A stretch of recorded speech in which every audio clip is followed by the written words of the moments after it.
നമസ്കാരം, ഗ്ലോബൽ മെല്ലിൻ്റെ പുതിയൊരു എപ്പിസോഡിലേക്ക് എല്ലാവർക്കും സ്വാഗതം. യുകെയിലുള്ള മലയാളികൾ എന്തുകൊണ്ടാണ് ഇപ്പോൾ തിരിച്ചു പോകുന്നതിനെക്കുറിച്ച് ചിന്തിക്കുന്നത്, അല്ലെങ്കിൽ ഒരു റിവേഴ്സ് മൈഗ്രേഷനെ കുറിച്ച് ചിന്തിക്കുന്നത് നമുക്കിന്ന് ഡീറ്റെയിൽ ആയിട്ട് നോക്കാം. അപ്പം 2020, 2021, 2022 കാലഘട്ടങ്ങൾ വരെ സ്റ്റുഡൻസിനെയും അതേപോലെ യുകെയിലേക്ക് വരുന്ന ആളുകളെയും വെൽക്കം ചെയ്യുന്ന ഒരു രീതിയായിരുന്നു യുകെയിൽ ഉണ്ടായിരുന്നത്, അല്ലെങ്കിൽ വെൽക്കം ചെയ്യുന്ന അനുകൂലമായ സാഹചര്യങ്ങളായിരുന്നു യുകെയിൽ ഉണ്ടായിരുന്നത്. എന്നാൽ ഇപ്പോഴത്തെ സാഹചര്യം ഏകദേശം ഒരു ചെറിയ ബുദ്ധിമുട്ടുണ്ടാക്കുന്ന രീതിയിലുള്ള സാഹചര്യങ്ങളാണ്. അതുകൊണ്ട് തന്നെ മലയാളികൾ പല ആളുകളും തിരിച്ചു പോകുന്നതിനെക്കുറിച്ചോ അല്ലെങ്കിൽ മറ്റൊരു രാജ്യത്ത് പോയി അവിടെ മൈഗ്രേറ്റ് ചെയ്ത് സെറ്റിൽ ആവുന്നതിനെക്കുറിച്ചൊക്കെ ചിന്തിച്ചു തുടങ്ങുന്ന കാലമാണ്. അപ്പോൾ എന്തൊക്കെയാണ് യുകെയിൽ ഇപ്പോൾ കറൻ്റ് ഉള്ള പ്രധാന പ്രശ്നങ്ങളെന്നും മലയാളികൾ അനുഭവിക്കുന്ന, ലോകത്തുള്ള ഒരുപാട് ആളുകൾ അനുഭവിക്കുന്ന പ്രശ്നങ്ങളുണ്ടെങ്കിലും പ്രത്യേകിച്ച് മലയാളികൾ അനുഭവിക്കുന്ന പ്രശ്നങ്ങൾ എന്തൊക്കെയാണെന്നും തീർച്ചയായിട്ടും നമുക്കിന്ന് വിശകലനം ചെയ്യാം. അതാണ് ഇന്നത്തെ വീഡിയോ. ഈ വീഡിയോയിലേക്ക് എല്ലാവർക്കും സ്വാഗതം. വീഡിയോ സ്റ്റാർട്ട് ചെയ്യുന്നതിന് മുമ്പ് വളരെ ചെറിയൊരു റിക്വസ്റ്റ് ഉണ്ട്. നിങ്ങൾ ആദ്യമായി എൻ്റെ വീഡിയോ കാണുന്നുണ്ടെങ്കിൽ ദയവായി ചാനൽ സബ്സ്ക്രൈബ് ചെയ്യുക. ഒപ്പം ഞാൻ ഇതുപോലത്തെ ഇൻഫോർമേറ്റീവ് എൻ്റർടൈനിങ്ങുള്ള കണ്ടൻസ് ഒന്നും മിസ്സായിരിക്കാൻ തൊട്ടടുത്തുള്ള ബെല്ലൈക്കൺ പ്രസ് ചെയ്യാൻ മറക്കരുത്. അപ്പോൾ നമുക്ക് നേരെ വീഡിയോയിലേക്ക് കിടക്കാം. ഒന്നാമത്തെ കാര്യം എന്ന് പറഞ്ഞു കഴിഞ്ഞാൽ ഇവിടുത്തെ ഇമിഗ്രേഷൻ റൂൾസ് തന്നെയാണ്. കഴിഞ്ഞ 2023 ഡിസംബർ മാസത്തിൽ അനൗൺസ് ചെയ്ത പോലെ തന്നെ ഒരുപാട് നിയമമാറ്റങ്ങളാണ് യുകെയിലേക്ക് വരുന്നത്. അതുകൊണ്ട് തന്നെ യുകെയിലേക്ക് വരുന്ന ഇമിഗ്രൻസിന് ഒരിക്കലും ഹാപ്പി ആയിട്ടുള്ള ഒരു ന്യൂസ് അല്ല യുകെ ഗവൺമെൻറ് മുന്നോട്ട് വെക്കുന്നത്. അതായത് ഇമിഗ്രേഷൻ റൂൾസിന് കടുത്ത നിയന്ത്രണങ്ങൾ കൊണ്ടുവന്നുകൊണ്ട് തന്നെ യുകെയിലേക്ക് വരുന്ന ആളുകളുടെ എണ്ണം ഗണ്യമായി കുറയ്ക്കുക എന്നാണ് ഗവൺമെൻറ് പ്ലാൻ ചെയ്യുന്നൊരു കാര്യം എന്ന് പറയുന്നത്. അപ്പം നമുക്കെല്ലാം അറിയാവുന്ന പോലെ തന്നെ 2024 ജനുവരി 1 മുതൽ സ്റ്റുഡൻസിന് അവരുടെ ഡിപ്പെൻഡൻസിനെ കൊണ്ടുവരാൻ സാധിക്കത്തില്ല. അതുകൊണ്ട് തന്നെ നല്ലൊരു ശതമാനം യുകെയിലേക്ക് വരാൻ ആഗ്രഹിച്ചിരുന്ന പല ആളുകളും യുകെയിലേക്ക് വരാം, അതായത് ഫാമിലിയുള്ള ആളുകൾ പലരും യുകെയിലേക്ക് വരുന്നില്ലെന്നുള്ള തീരുമാനത്തിലേക്കോ അല്ലെങ്കിൽ മറ്റൊരു രാജ്യം ചൂസ് ചെയ്യാന്നുള്ള നിയമത്തിലേക്കോ പോവുകയാണ്. അപ്പോൾ കറൻ്റ്ലി ഉള്ള ആളുകൾ, അതായത് ഇവിടെ ഉള്ള ആളുകൾ എന്തുകൊണ്ട് മൈഗ്രേഷനെ കുറിച്ച് ചിന്തിക്കുന്നു, അല്ലെങ്കിൽ യുകെ വിടുന്നതിനെ കുറിച്ച് ചിന്തിക്കുന്നു, അല്ലെങ്കിൽ റിവേഴ്സ് മൈഗ്രേഷനെ കുറിച്ച് ചിന്തിക്കുന്നു എന്നാണ് നമ്മൾ നോക്കുന്നത്. അപ്പം പുതിയ നിയമങ്ങളനുസരിച്ച്, ഇനി വരാനിരിക്കുന്ന നിയമങ്ങളനുസരിച്ച് ഏകദേശം മാർച്ച് ആവുമെന്ന് നമ്മൾ പ്രതീക്ഷിക്കുന്നെങ്കിലും പുതിയ വരാനിരിക്കുന്ന നിയമം അനുസരിച്ച് കെയറേഴ്സിന്, അതായത് ഇവിടെ കൂടുതൽ ആളുകളും പെട്ടെന്ന് ജോലി കിട്ടാൻ, അതിനെക്കുറിച്ച് ഞാൻ പറയാം, പെട്ടെന്ന് ജോലി കിട്ടാൻ സാധ്യതയുള്ളത് കെയർ വിസയായിരുന്നു മറ്റ് വിസകളെ അപേക്ഷിച്ച്. കാരണം എന്തുകൊണ്ടെന്ന് വെച്ചാൽ ഇപ്പോൾ യുകെയിലുടനീളം ഒരു 10 ജോലി ഉണ്ടെന്ന് വെച്ചോ, അതിൽ 9 ജോലികളും വിസ ഉള്ള ആളുകൾ, അതായത് ഇത് ഒരു രീതിയിലുമുള്ള ഒരു ഡിസ്ക്രിമിനേഷൻ എന്ന് എനിക്ക് പറയാൻ പറ്റത്തില്ല, മേ ബി ഒരു വിസ ഡിസ്ക്രിമിനേഷൻ എന്ന് നമുക്ക് പറയാം. അതായത് അവരുടെ റേസോ റിലീജിയനോ അവരുടെ ലുക്സോ ഒന്നും വെച്ചിട്ട് യാതൊരു രീതിയിൽ എംപ്ലോയേഴ്സ് ഡിസ്ക്രിമിനേറ്റ് ചെയ്യാറില്ലെങ്കിൽ പോലും അവരുടെ വിസ സ്റ്റാറ്റസ് വെച്ച് ഡിസ്ക്രിമിനേറ്റ് ചെയ്യാറുണ്ട്. അതായത് എക്സ്പയർ ചെയ്യപ്പെടുന്ന ഒരു വിസയാണ് അവർക്കുള്ളതെങ്കിൽ പല എംപ്ലോയേഴ്സും അവരെ ഹയർ ചെയ്യാൻ വേണ്ടി മടിക്കുന്നൊരു സാഹചര്യമാണ് യുകെ കാണാൻ സാധിക്കുന്നത്.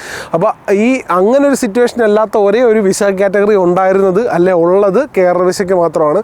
അത് ഓവർസീസ് വർക്കേഴ്സിനെ അവർ കൃത്യമായിട്ട് നോക്കുന്നതുകൊണ്ട്, അല്ലെ അവരെ ഫോക്കസ് ചെയ്തുകൊണ്ട് മാത്രം ആ ഇൻഡസ്ട്രി മുന്നോട്ട് പോകുന്നുള്ള സാഹചര്യം ഉള്ളതുകൊണ്ട് തന്നെ ആൾക്കാർക്ക് കിട്ടാൻ എളുപ്പം ഉണ്ടായിരുന്ന ഒരു വിസ എന്ന് പറയുന്നത് കെയർ വിസയായിരുന്നു. ആ കെയർ വിസയ്ക്ക് നിയന്ത്രണങ്ങൾ കൊണ്ടുവരാൻ ഗവൺമെൻറ് തീരുമാനിച്ചിരിക്കുകയാണ്. അതായത് ഈ വരുന്ന മാർച്ച് മുതൽ കെയർ വിസയിലുള്ള ആളുകൾക്ക് അവരുടെ ഡിപ്പെൻഡൻസിനെ കൂടെ നിർത്താൻ സാധിക്കത്തില്ല. ഈവൻ ദോ അവർ സ്റ്റുഡൻസ് ആയിട്ടോ അല്ലെങ്കിൽ മറ്റേതെങ്കിലും കാറ്റഗറി വിസയിൽ യുകെയിലുള്ളവരാണെങ്കിൽ പോലും ഒരാൾക്ക് ഒരു കെയർ വിസ അടിക്കുകയാണെങ്കിൽ അവരുടെ ഡിപ്പെൻഡൻസിനോ അല്ലെങ്കിൽ കുട്ടികൾക്കോ അവർ കൂടെ നിൽക്കാൻ സാധിക്കാത്ത പുതിയ സാഹചര്യങ്ങൾ തീർച്ചയായിട്ടും ഒരു റിവേഴ്സ് മൈഗ്രേഷനെ കുറിച്ചോ അല്ലെങ്കിൽ വേറൊരു രാജ്യത്തേക്കുള്ള മൈഗ്രേഷനെ കുറിച്ചോ യുകെയിലെ മലയാളികൾ ചിന്തിച്ചു തുടങ്ങുന്ന ഒരു കാലഘട്ടമാണ് നമ്മളിപ്പോൾ കണ്ടുകൊണ്ടിരിക്കുന്നത്. അപ്പം മനസ്സിലാക്കേണ്ട ഒരു കാര്യം എന്ന് പറഞ്ഞു കഴിഞ്ഞാൽ ഈ വിസ ഇല്ലാത്ത അല്ലെങ്കിൽ ഒരു എക്സ്പയറി ഡേറ്റുള്ള, ഇപ്പോൾ പ്രത്യേകിച്ചും ഗ്രാജുവേറ്റ് വിസയിൽ നിന്ന് ഒരു നോർമൽ വിസയിലേക്ക് മാറാൻ ഒരുവിധം ആളുകൾ ബുദ്ധിമുട്ടിക്കൊണ്ടിരുന്നൊരു സാഹചര്യത്തിൽ, അതായത് കെയർ വിസയെക്കുറിച്ചല്ല ഞാൻ പറയുന്നത്, മറ്റ് വിസകളിലേക്ക് മാറാൻ അത്യാവശ്യം ചെറിയൊരു രീതിയിലുള്ള ഒരു ഫ്രിക്ഷൻ ഉണ്ടായിരുന്ന കാലഘട്ടത്തിൽ ഇപ്പോൾ ഗവൺമെൻറ് ഓഫ് യുകെയുടെ പുതിയ നിയമം വന്നിരിക്കുന്നു. സ്കിൽഡ് വർക്കർ വിസ അടിക്കണമെങ്കിൽ മിനിമം 38,700 പൗണ്ട് വിസ, അതായത് ആനുവൽ സാലറി വേണമെന്ന്. അത് ശരിക്കും പറഞ്ഞാൽ ഒരു സീനിയർ ലെവലിലോ, അല്ലെങ്കിൽ സീനിയർ എന്ന് ഞാൻ പറയത്തില്ല, അറ്റ്ലീസ്റ്റ് ഒരു മിഡ് സീനിയർ ലെവലിലോ അല്ലെങ്കിൽ ഒരു ഇൻ്റർമീഡിയറ്റ് സ്റ്റേജിലോ ഉള്ള ആളുകൾക്ക് കിട്ടുന്ന സാലറിയാണ്. അപ്പോൾ നാട്ടിലോ ഗൾഫിലോ എക്സ്പീരിയൻസ് ഉള്ളതിന് ശേഷം യുകെയിൽ വന്ന ആളുകൾക്ക് മാത്രമേ യുകെ വന്ന് ജോലി കിട്ടാൻ സാധ്യതയുള്ള ഒരു വൈഡ് സ്പെക്ട്രം ആളുകളിൽ നിന്ന്, അതായത് നേരത്തെ എക്സ്പീരിയൻസ് ഉള്ള ഗൾഫിലോ അല്ലെങ്കിൽ നാട്ടിലോ എക്സ്പീരിയൻസ് ഉള്ള ആളുകൾക്ക് മാത്രം ജോലി കിട്ടുന്ന ഒരു അവസ്ഥയിലേക്ക്, അല്ലെങ്കിൽ ഈ ഒരു വലിയ സാലറി അച്ചീവ് ചെയ്യുന്നതിലേക്ക് ആ സ്പെക്ട്രം വളരെ ചെറുതായി, അതായത് വളരെ കുറച്ച് ആളുകൾക്ക് മാത്രമേ ഇനി ജോലി കിട്ടാൻ സാധ്യതയുള്ളൂ എന്നൊരു സാഹചര്യത്തിലേക്കാണ് യുകെ പൊയ്ക്കൊണ്ടിരിക്കുന്നത്. പിന്നെ ഇത് മാത്രമല്ല, ഇതിപ്പോൾ പുതിയതായിട്ട് വന്ന ഫാക്ടേഴ്സാണ്. അതുമാത്രമല്ല കുറേ നാളുകളായിട്ട് പ്രിവെയിലിംഗ് ആയിട്ടുള്ള പല ഫാക്ടേഴ്സ് ഉണ്ട് ഇതുപോലെ റിവേഴ്സ് മൈഗ്രേഷനെ കുറിച്ച് ആളുകൾ ചിന്തിച്ചു തുടങ്ങാനുള്ള കാരണങ്ങൾ. അപ്പോൾ അതെന്തൊക്കെയാണെന്നോട് നമുക്കൊന്ന് വിശകലനം ചെയ്യാം. അടുത്തൊരു പ്രശ്നം എന്ന് പറയുന്നത് സ്കിൽഡ് വർക്കർ വിസയിലുള്ള ഒരു അൺസർട്ടനിറ്റിയാണ്. ഇനിയിപ്പോൾ നമുക്ക് ഒരു ഉദാഹരണം, ഒരാൾക്ക് ടയർ 2 വിസ, അല്ലെങ്കിൽ ഇപ്പോഴത്തെ പുതിയ നിയമങ്ങളനുസരിച്ച് അതിനെ സ്കിൽഡ് വർക്കർ വിസ എന്ന് വിളിക്കും.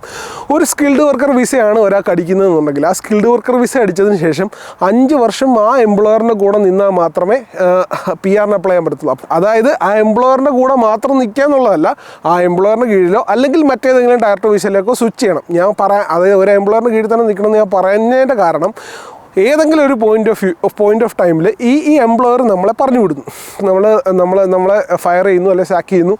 നമുക്ക് പിന്നെ കിട്ടുന്നത് 60 ദിവസമാണ്. ഈ 60 ദിവസം കൊണ്ട് മറ്റൊരു ടയർ 2 സ്പോൺസർഷിപ്പ് വിസ കണ്ടുപിടിച്ച് ഒരു വിസ ആപ്ലിക്കേഷനിലേക്ക്, അതായത് COS ജനറേറ്റ് ചെയ്തൊരു വിസ ആപ്ലിക്കേഷനിലേക്ക് എത്തേണ്ട സാഹചര്യമുണ്ട്. അപ്പോൾ നമ്മൾ മനസ്സിലാക്കേണ്ട ഒരു കാര്യം, അല്ലെങ്കിൽ 60 to 90 ഡേയ്സ് വരാറുണ്ട്, വേരിയിങ് ആണ്. അപ്പോൾ അതൊക്കെ ഞാൻ ലീഗലി പറയാൻ ഞാൻ ആരുമല്ല, പക്ഷേ എന്നാൽ ഏകദേശം ഒരു ടൈം ഡ്യൂറേഷൻ വരുന്ന ഈ ഒരു ടൈമാണ്. അപ്പം ഈ സ്കിൽഡ് വർക്കർ വിസയിൽ കയറി 5 വർഷത്തിനിടയിൽ എന്തെങ്കിലും അൺസർട്ടനിറ്റീസ് വന്നാൽ, എന്തെങ്കിലും ഒരു കാരണവശാൽ നമ്മളെ നമ്മൾ ഒരു കമ്പനിയിൽ ഫയർ ചെയ്യപ്പെടേണ്ടി വന്നാൽ അല്ലെങ്കിൽ സാക്ക് ചെയ്യപ്പെടേണ്ടി വന്നാൽ നമ്മുടെ ജീവിതം ഒരു അൺസർട്ടനിറ്റിയിലാണ്. അതായത് പിന്നൊരു 3 മാസത്തിനകം 2 to 3 മാസത്തിനകം മറ്റൊരു ജോലി കണ്ടുപിടിക്കാൻ സാധിച്ചില്ലെങ്കിൽ തിരിച്ച് നാട്ടിലേക്ക് പോകേണ്ട സാഹചര്യമാണ്. അപ്പം ഒരു ലോങ് ടേം പോയിന്റ് ഓഫ് വ്യൂവിൽ നോക്കുമ്പം എത്രത്തോളം അൺസർട്ടനിറ്റിയാണ് ഈ സ്കിൽഡ് വർക്കർ വിസ UK നിൽക്കുന്നതിൽ നമുക്ക് തരുന്നത് അല്ലെങ്കിൽ മലയാളികൾക്ക് കൊടുക്കുന്നത് എന്നുള്ളൊരു തിരിച്ചറിവ് പല ആളുകളും ഇപ്പോൾ മനസ്സിലാക്കിക്കൊണ്ടിരിക്കുകയാണ്. അതായത് ഈ 5 വർഷം നിന്നാൽ മാത്രമേ, അപ്പോൾ പല സാഹചര്യങ്ങളിലും പല കാര്യങ്ങളും, അതായത് എക്സാമ്പിൾ ഒരു മോഡേൺ സ്ലേവറി പോലെ അല്ലെങ്കിൽ ഒരു അടിമയെ പോലെ പല സമയങ്ങളിലും പല കാര്യങ്ങളും കണ്ടില്ലെന്നും കേട്ടില്ലെന്നും സ്വന്തം നിലപാടുകൾ പലപ്പോഴും പറയാൻ പറ്റാതെ അങ്ങനെ ഏകദേശം സഹിച്ച് കഴിയേണ്ട സാഹചര്യങ്ങൾ പല കമ്പനികളിലും പല ആളുകൾക്കും ഉണ്ട്. കാരണം ഈ 5 വർഷത്തേക്ക് ആ കമ്പനിയെ ഡിപ്പെൻഡ് ചെയ്ത് നിൽക്കുക അല്ലെങ്കിൽ ആ വിസയിൽ തന്നെ തുടരുക എന്നുള്ളൊരു സാഹചര്യം പറയുന്നത് ഒരാളെ സംബന്ധിച്ച് വളരെ എന്താ പറയുന്നത്, അൺസർട്ടനിറ്റി ഉണ്ടാകുന്നൊരു കാര്യമാണ്. പറഞ്ഞു വിട്ടാൽ എന്ത് ചെയ്യും, ഭാവി എന്താ തീരുമെന്ന്.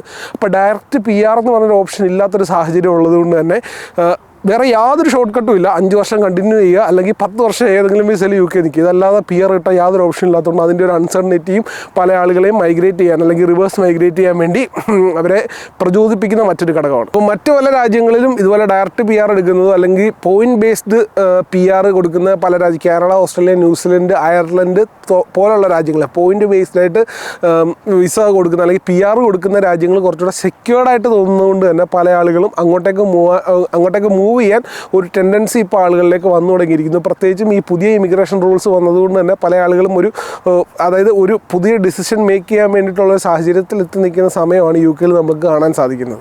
ഇനി അടുത്തൊരു കാര്യം പറയുന്നത്, കുറച്ച് നാളുകളായിട്ട് UK എക്സ്പെൻസസിൻ്റെ വർധനയാണ്. അതായത് നമ്മൾ സാധനങ്ങൾ വാങ്ങിക്കുന്നത് പണ്ടൊരു 20-25 പൗണ്ടിന് വാങ്ങിച്ചിരുന്ന സാധനങ്ങൾ ഇപ്പോൾ ഒരു 50, 55, 60 പൗണ്ട് ഉണ്ടെങ്കിൽ മാത്രമേ നമുക്ക് വാങ്ങിക്കാൻ സാധിക്കത്തുള്ളൂ. അപ്പം അതിൻ്റെ ഒരു ബുദ്ധിമുട്ട്, അതായത് പണ്ട് നമുക്ക്, അതായത് പുതിയതായിട്ട് വന്ന ആളുകൾക്ക് അത് എത്രത്തോളം മനസ്സിലാവുമെന്ന് എനിക്കറിയത്തില്ല. പക്ഷേ ഒരു 2020 കാലഘട്ടത്തിൽ വന്ന ആളാണ് ഞാൻ. പക്ഷേ അതിന് മുമ്പുള്ള UK ആളുകൾക്ക് കൃത്യമായിട്ട് മനസ്സിലാവും. അറ്റ്ലീസ്റ്റ് 2020 3 വർഷത്തിന് മുമ്പ് വന്ന ഒരാളെന്നുള്ള നിലയിൽ എനിക്ക് കൃത്യമായിട്ട് മനസ്സിലാവുന്നുണ്ട്. നല്ല രീതിയിലുള്ള വിലവർധനമാണ് സംഭവിച്ചുകൊണ്ടിരിക്കുന്നത്. അതുമാത്രമല്ല, വീടുകളുടെ റെൻറ്റ് വളരെ ക്രമാതീതമായിട്ട് വർദ്ധിക്കുന്നു. പണ്ട് 250 പൗണ്ടിനൊക്കെ ഞാൻ വന്ന സമയത്ത് ഇൻക്ലൂഡിങ് ബില്ലൊരു ഫുൾ ഹൗസ്, ഔട്ട്സൈഡ് ലണ്ടനാണ്, പക്ഷേ എന്നാലും 250 പൗണ്ടിന് ഒരു ഫുൾ റൂം കിട്ടിക്കൊണ്ടിരുന്ന സാഹചര്യത്തിൽ ഇപ്പോൾ ഒരു റൂമിനൊക്കെ 350, 400, 450, ചിലർ 500 വരെ കൊടുത്ത് താമസിക്കുന്ന സാഹചര്യമാണ് ഇപ്പോൾ UK അപ്പോൾ അത് സ്റ്റുഡൻസിൻ്റെ കേസിൽ. അതേപോലെ ഡിപ്പെൻഡൻസ്, ഒരു ഫാമിലി ആയിട്ട് വീട് നോക്കുന്ന ആളുകൾക്ക് മിനിമം 800, 850 പൗണ്ടിലേക്കൊക്കെ ഈ മിനിമം ഏറ്റവും കുറഞ്ഞ റെൻറ്റ് പ്രൈസ് ഉയർന്നുകൊണ്ടിരിക്കുന്നു. ലണ്ടനിലാണെങ്കിൽ പിന്നെ പറയണ്ട, അത് 1000-ന് മുകളിലോട്ടായിരിക്കും. ഇതിന് പുറമെ ഇലക്ട്രിസിറ്റി, അതേപോലെ തന്നെ gas, water, wifi, council tax തുടങ്ങിയ മറ്റ് ചിലവുകൾ വേറെയും. അപ്പോൾ നാട്ടിൽ നിന്ന് പല ആളുകളും കാൽക്കുലേറ്റ് ചെയ്ത് വന്നിരുന്നതും അല്ല UK വരാമെന്ന് തീരുമാനിച്ചിരുന്നതും നാട്ടിൽ നിന്ന് കാൽക്കുലേറ്റ് ചെയ്യുന്ന പ്രൈസസിൻ്റെ മുകളിലായിരുന്നു. അതായത് UK വരുമ്പോൾ നമുക്ക് കിട്ടുന്ന ശമ്പളം, ആ ശമ്പളം എത്രത്തോളം ഉണ്ടെന്നുള്ളതും ആ ശമ്പളം നമുക്ക് കിട്ടിയിട്ട് നമ്മുടെ എക്സ്പെൻസുകളൊക്കെ നമ്മൾ നാട്ടിൽ നിന്ന് കാൽക്കുലേറ്റ് ചെയ്യും. പക്ഷേ നമ്മൾ കാൽക്കുലേറ്റ് ചെയ്യാതിരിക്കുന്ന മറ്റ് ചില കാര്യങ്ങളുണ്ട്.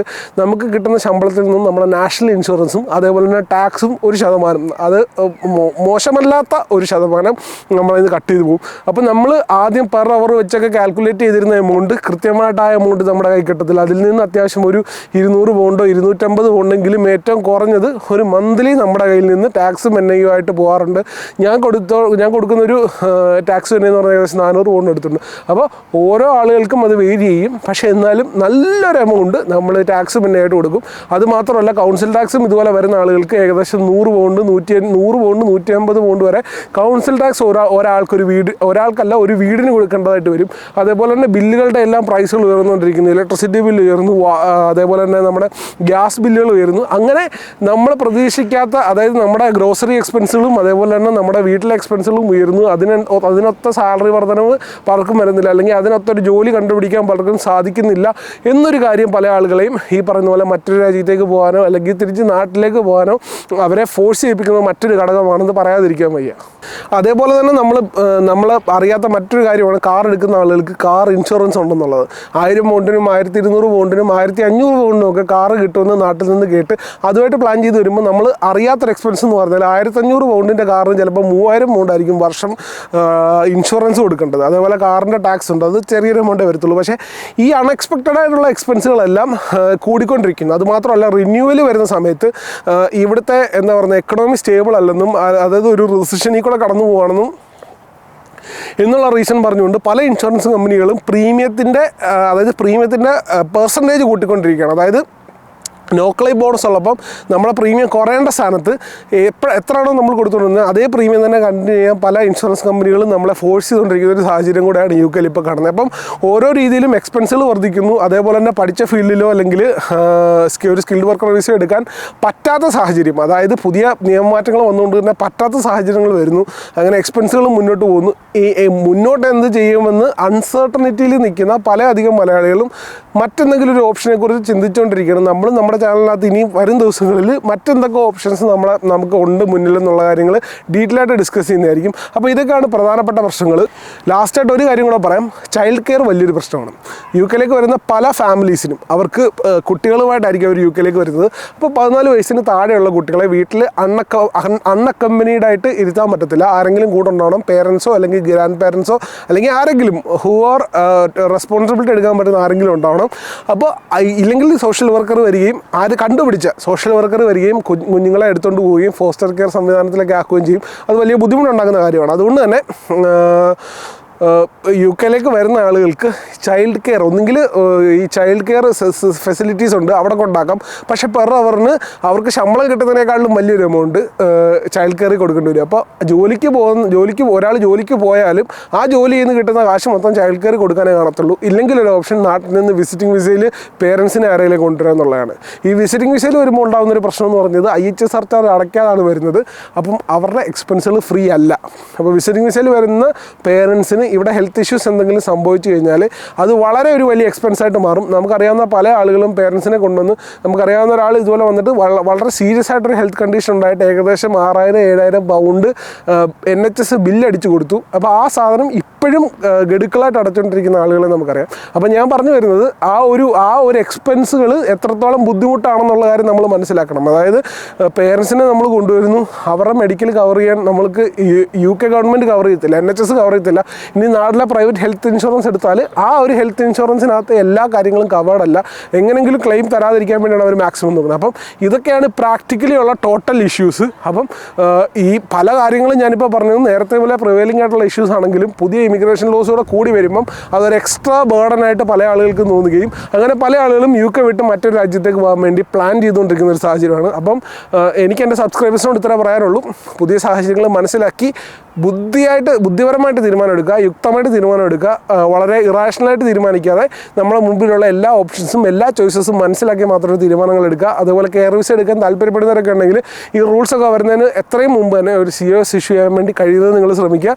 അപ്പോൾ ഇത്രയൊക്കെയുള്ള ഇന്നത്തെ വീഡിയോ. അപ്പോൾ മലയാളികൾ എന്തുകൊണ്ട് UK നിന്ന് മൈഗ്രേറ്റ് ചെയ്യാൻ ശ്രമിക്കുന്നതും അല്ലെങ്കിൽ റിവേഴ്സ് മൈഗ്രേഷൻ എന്തുകൊണ്ട് UK നടക്കാൻ സാധ്യത ഉണ്ടെന്നുള്ള കാര്യത്തെക്കുറിച്ചാണ് അല്ലെങ്കിൽ അതിനുള്ള റീസൺസ് ആണ് ഇന്നത്തെ വീഡിയോയിൽ ഡിസ്കസ് ചെയ്തിരിക്കുന്നത്. ഈ വീഡിയോ എല്ലാവർക്കും ഇഷ്ടപ്പെട്ടെന്ന് വിശ്വസിക്കുന്നു. ഈ വീഡിയോ ഇഷ്ടപ്പെട്ടെങ്കിൽ ദയവായിട്ട് ഈ വീഡിയോ ലൈക്ക് ചെയ്യുക. അതേപോലെ തന്നെ മറക്കാതെ ഒരു റിക്വസ്റ്റാണ്, ചാനൽ സബ്സ്ക്രൈബ് ചെയ്യുക. ഒപ്പം ഞാൻ ഇതുപോലത്തെ ഇൻഫോർമേറ്റീവ് എൻ്റർടൈനിങ്ങുള്ള കമൻറ്റ്സ് ഒന്നും മിസ്സായിരിക്കാൻ തൊട്ടടുത്തുള്ള ബെല്ലൈക്കൺ പ്രസ് ചെയ്യാൻ മറക്കരുത്. നമുക്ക് ഇനിയൊരു വീഡിയോയിലാണ് വരെ ഗുഡ് ബൈ.